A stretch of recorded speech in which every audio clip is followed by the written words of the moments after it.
ಇನ್ನು ಬೆಳಗಾವಿಯ ಕಾರ್ಯಕ್ರಮದಲ್ಲಿ ಮುಖ್ಯಮಂತ್ರಿ ಸಿದ್ದರಾಮಯ್ಯನವರು ಮಾತನಾಡ್ತಾ ಇದ್ದಾರೆ ನೋಡೋಣ. ಸದಸ್ಯರೇ, ಎಲ್ಲ ಶಾಸಕ ಮಿತ್ರರೇ, ಮಾಜಿ ಶಾಸಕರುಗಳೇ, ಮಾಜಿ ಸಂಸತ್ ಸದಸ್ಯರೇ, ನನ್ನ ಎಲ್ಲ ಸಹೋದ್ಯೋಗಿ ಮಿತ್ರರೇ, ಮಾಧ್ಯಮದ ಸ್ನೇಹಿತರೇ ಹಾಗೂ ಇತರ ಎಲ್ಲ ಸ್ನೇಹಿತರೇ,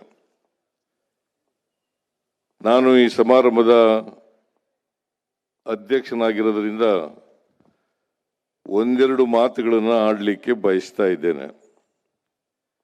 ನೀವೆಲ್ಲರೂ ಕೂಡ ಬಿಸಿಲಿನಲ್ಲಿ ಕೂತಿದ್ದೀರಿ, ಉರಿ ಬಿಸಿಲು. ಹಾಗಾಗಿ ನಾನು ಹೆಚ್ಚು ಮಾತನಾಡಲಿಕ್ಕೆ ಹೋಗಲ್ಲ. ವಿಧಾನಸಭೆಯ ಸಭಾಧ್ಯಕ್ಷರಾದಂಥ UT ಖಾದರ್ ಅವರು ಅನೇಕ ವಿಚಾರಗಳನ್ನು ಅವರ ಭಾಷಣದಲ್ಲಿ ಪ್ರಸ್ತಾಪ ಮಾಡಿದ್ದಾರೆ. ಹಾಗೆಯೇ ಮಹಾತ್ಮ ಗಾಂಧೀಜಿಯವರ ಪುತ್ಥಳಿಯನ್ನು ಅನಾವರಣ ಮಾಡಿದಂಥ, ಅದನ್ನು ಉದ್ಘಾಟನೆ ಮಾಡಿದಂಥ ಮಾನ್ಯ ಮಲ್ಲಿಕಾರ್ಜುನ ಖರ್ಗೆ ಅವರು ಕೂಡ ಕೆಲವು ವಿಚಾರಗಳನ್ನು ನಿಮ್ಮ ಮುಂದೆ ಪ್ರಸ್ತಾಪ ಮಾಡಿದ್ದಾರೆ. ಹಾಗಾಗಿ ಇವತ್ತು ಒಂದು ಸಾರ್ವಜನಿಕ ಸಭೆಯೂ ಕೂಡ ಇದೆ. ಜೈ ಬಾಪು, ಜೈ ಭೀಮ್ ಮತ್ತು ಜೈ ಸಂವಿಧಾನ, ಈ ಹೆಸರಿನಲ್ಲಿ ಸಮಾವೇಶ ನಡೀತಾ ಇದೆ.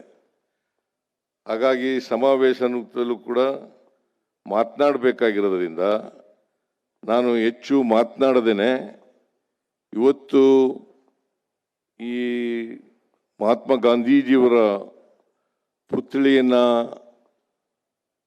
ಅನಾವರಣ ಮಾಡಿಕೊಟ್ಟಂಥ, ಅದನ್ನು ಉದ್ಘಾಟನೆ ಮಾಡಿದಂಥ ಶ್ರೀ ಮಲ್ಲಿಕಾರ್ಜುನ ಖರ್ಗೆ ಅವರಿಗೆ ಸರ್ಕಾರದ ವತಿಯಿಂದ, ಪಕ್ಷದ ವತಿಯಿಂದ, ನಿಮ್ಮೆಲ್ಲರ ವತಿಯಿಂದ ಹೃತ್ಪೂರ್ವಕವಾದಂಥ ಧನ್ಯವಾದಗಳನ್ನು ಈ ಸಂದರ್ಭದಲ್ಲಿ ಹೇಳಲಿಕ್ಕೆ ಬಯಸ್ತಾ ಇದ್ದೇನೆ.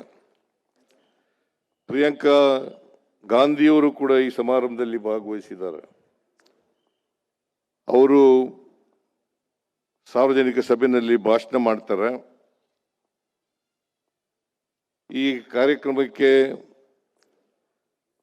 ಲೋಕಸಭೆಯಲ್ಲಿ ವಿರೋಧ ಪಕ್ಷದ ನಾಯಕರಾಗಿರ್ತಕ್ಕಂಥ ACC ಮಾಜಿ ಅಧ್ಯಕ್ಷರಾದಂಥ ಮಾನ್ಯ ರಾಹುಲ್ ಗಾಂಧಿ ಅವರು ಬರಬೇಕಾಗಿತ್ತು. ಅವರಿಗೆ ಅನಾರೋಗ್ಯದ ನಿಮಿತ್ತ ಬರಲಿಕ್ಕೆ ಆಗಲಿಲ್ಲ.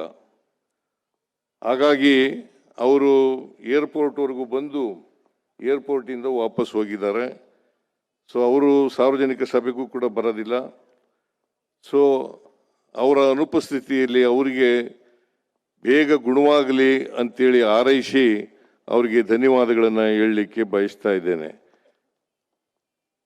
ಪ್ರಿಯಾಂಕಾ ಗಾಂಧಿಯವರು ಈ ಸಮಾರಂಭದಲ್ಲಿ ಭಾಗವಹಿಸಿದ್ದಾರೆ.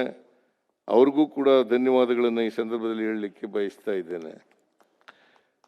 ಮಹಾತ್ಮ ಗಾಂಧೀಜಿಯವರು ಬೆಳಗಾವಿನಲ್ಲಿ 1924 ಇವತ್ತು ಬೆಳಗಾವಿಯ ಸುವರ್ಣಸೌಧದ ಮುಂದೆ ರಾಷ್ಟ್ರಪಿತ ಮಹಾತ್ಮ ಗಾಂಧಿಯವರ ಪುತ್ಥಳಿ ಅನಾವರಣ ಕಾರ್ಯಕ್ರಮ ಏರ್ಪಡಿಸಲಾಗಿತ್ತು. ಕಾರ್ಯಕ್ರಮದಲ್ಲಿ ಈಗ ಮುಖ್ಯಮಂತ್ರಿ ಸಿದ್ದರಾಮಯ್ಯನವರು ಮಾತನಾಡ್ತಾ ಇದ್ದಾರೆ.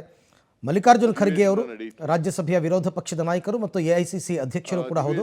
ಅವರೇ ಈ ಪುತ್ಥಳಿಯನ್ನು ಅನಾವರಣಗೊಳಿಸಿರ್ತಕ್ಕಂಥದ್ದು. ಇದಕ್ಕೆ ಕಾರಣ ಇಷ್ಟೇ, 1924ರಲ್ಲಿ ಅಂದಿನ ಕಾಂಗ್ರೆಸ್ ಅಧ್ಯಕ್ಷರಾಗಿದ್ದಂತಹ ಮಹಾತ್ಮ ಗಾಂಧಿಯವರು ಬೆಳಗಾವಿಯಲ್ಲಿ ಒಂದು ಅಧಿವೇಶನವನ್ನು ನಡೆಸಿದರು.